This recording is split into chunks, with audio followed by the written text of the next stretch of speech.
Welcome back to Indy Now. By now, many of you have seen the headlines. Maybe you've even watched the documentaries about Britney Spears and her conservatorship. It has really sparked larger conversations about conservatorship reform and so much more. So joining us to talk about this case, we have Matthew Tandy here, local Indiana injury and criminal defense attorney. Matthew, thank you so much for being here. Thank you for having me on. We know so many people have been just glued to this case. I mean, this is really blown up, and for good reason, because we know just recently Britney's father, Jamie Spears, I know he was suspended as conservator of her estate after 13 years, and there's a lot of people talking about this. Yeah. So they've suspended him from the conservatorship of the estate, and there's a hearing set, I believe it's November 22nd or sometime in November, where it's believed that it's going to end altogether. Wow. Now, the thing is, I know so many people are huge fans of Britney, so of course you have that aspect of it, but there's also just a deeper conversation going on. So let's talk about, first and foremost, what is a conservatorship?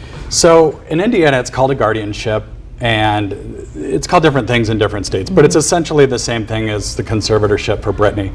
There are two types of conservatorships. There's the conservatorship of the estate, meaning that person would have control over the finances, things like that. Then there's the conservatorship of the person. Conservatorship of the person means that the conservator would have control over healthcare decisions, or in Britney's case, where this kind of bubbled to the surface, was reproductive decisions. So she wanted to have her IUD removed, and she was upset that she wasn't able to do so. So there are two types of conservatorships. Typically, the way that it happens is the person that wants to have it put in place would petition the court would schedule a hearing, and then the court would make a determination of whether or not the conservatorship would be necessary. What was odd about Britney's case is there was no hearing. Jamie, through his lawyers, told the court that there wasn't a need for a hearing, and that there was an emergency, so they didn't have any hearing. Wow. And the thing about this case too, you know, we're talking about conservatorship abuse a lot of times, but you and I were just chatting as we're sitting down. A lot of times that's not the case. A lot of times it is just a loved one trying to do the right thing. Typically it would be, and the most times that we'd see a guardianship in our case would be somebody with a traumatic brain injury. It's also typically seen in cases where the person has dementia or something like that, where they need somebody to step in for them and take care of them. Essentially what a conservatorship or a guardianship does is, for legal purposes, I am you. Yes. And so I'm trying to help you take care of the things you need to take care of.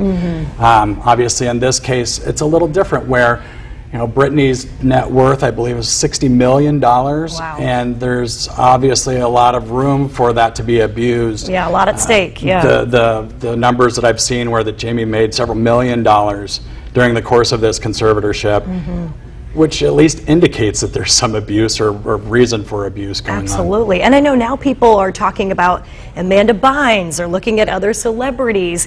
In general, what is your opinion on lawmakers? Should they take a harder look at the standards here, or what do you think? I think that, like we've talked about, most of the time, 90-some% of the time, the person that's the conservator really has a genuine desire to help the conservatee. But I do think this brings to light some issues where we need to take a look at how the attorney for the conservatee gets assigned. She tried to hire her own attorney, and the court told her that she didn't have the mental capacity to even enter into a legal contract or to hire her own attorney. Wow, yeah. While she's doing a worldwide tour. So that seems a little odd. And I think that means that we should take a look at different ways that things get implemented and fit together, and the court should really evaluate how this happened. Sure. Matthew, thank you so much for being our expert on this and shining some more light on this case. We really appreciate it. Thank you for having me on.